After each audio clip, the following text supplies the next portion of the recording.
What is happening to my high school bully?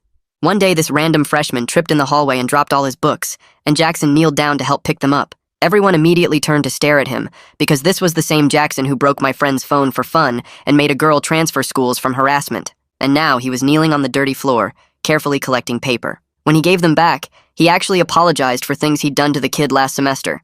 That same day, we found him sitting with the special education kids at lunch, not mocking them, but actually listening to their stories and laughing at their jokes. When one of them spilled milk all over Jackson's shoes, Jackson was the one to clean it up himself. The kid looked terrified at first, waiting for Jackson to hurt him, but Jackson just smiled and said accidents happen. He began tutoring kids in math for free, using the same brain he'd used to figure out people's weaknesses to help freshmen understand algebra. He stayed after school for 3 hours working with this kid who he'd shoved into lockers all last year. The kid kept flinching every time Jackson moved too fast, but Jackson just kept explaining problems in this patient voice I'd never heard from him. He even donated $500 to the fundraiser for the kid whose dad had cancer, saying he'd been saving it for a new car, but this was more important. The guy who'd made my sophomore year hell was suddenly Mother Teresa reborn, and I didn't trust it. So I kept watching him, and that's when I noticed something. His hands shook when he helped people. He kept looking over his shoulder like something bad could happen at any moment. He started leaving notes in people's lockers, long apologies that went into specific detail about every cruel thing he'd done. He gave away his championship ring, his leather jacket, even his car. Then one day Jackson showed up with a black eye he'd tried to cover with concealer.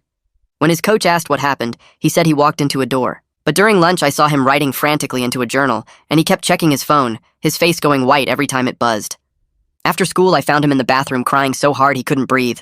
When he saw me, he grabbed my shoulders and said he was sorry for everything, that he'd been a monster, and that he was trying to be better before it was too late. When I asked what he meant by too late, he just shook his head and begged me to forgive him. He actually got on his knees and begged. Jackson started giving away more things, sentimental photos from his wallet, his late grandfather's watch, a necklace his little sister handmade him. He told people to remember the good version of him, not the monster he used to be. He took his journal to the principal and made her promise not to open it until he gave her permission. His friends said he'd been talking like he was running out of time. The bruises kept getting worse, and Jackson kept making up worse lies about where they came from. He started staying at school as late as possible, sitting in class like he was afraid to go somewhere.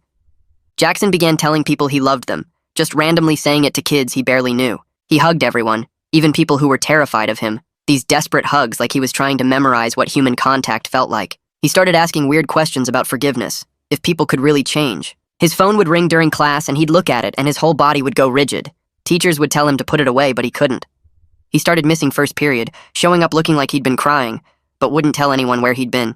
One morning, Jackson pulled me aside and said everything he'd been doing, all the good things, weren't really his choice. He said he'd been given exactly